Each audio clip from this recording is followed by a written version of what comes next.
अस्सलाम वालेकुम मोअज़्ज़िज़ सामीन। तो कैसे हैं आप? उम्मीद करता हूँ आप सब बड़ी खैरियत से होंगे। बच्चों को सर्दी से बचाएं।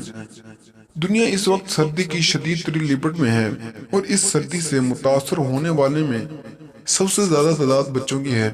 बच्चों को नरम नाजुक बदन फितरत की इस शदीद सर्दी का मुकाबला नहीं कर सकता। शदीद तरीन सर्दी बच्चों के जिस्म में मौजूद रतूबात को गाढ़ा और हरारत को इंतहाई कम कर देती है।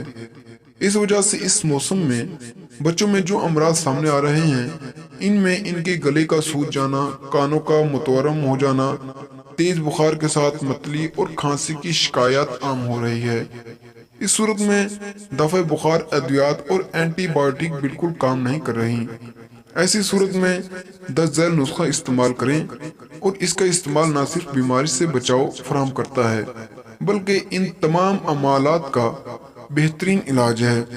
नुस्खा अर्ज कर रहा हूँ, नोट फरमाइएगा। नुस्खा यह है कि अदरक 20 ग्राम, काली मिर्च 10 ग्राम, कस्ते शीरी 30 ग्राम, शहद खालिस 150 ग्राम।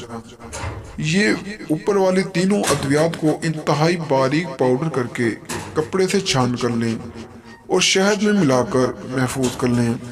1 साल तक 5 साल के बच्चों को चौथाई चम्मच से 1 चम्मच सुबह और शाम दोपहर चटवाते रहें। इंशाल्लाह बहुत ही फायदा होगा। अगर आपको हमारी वीडियो पसंद आई हो तो वीडियो को लाइक करें और चैनल को सब्सक्राइब करें। तो मिलते हैं अगली वीडियो में, तब तक के लिए अल्लाह हाफिज।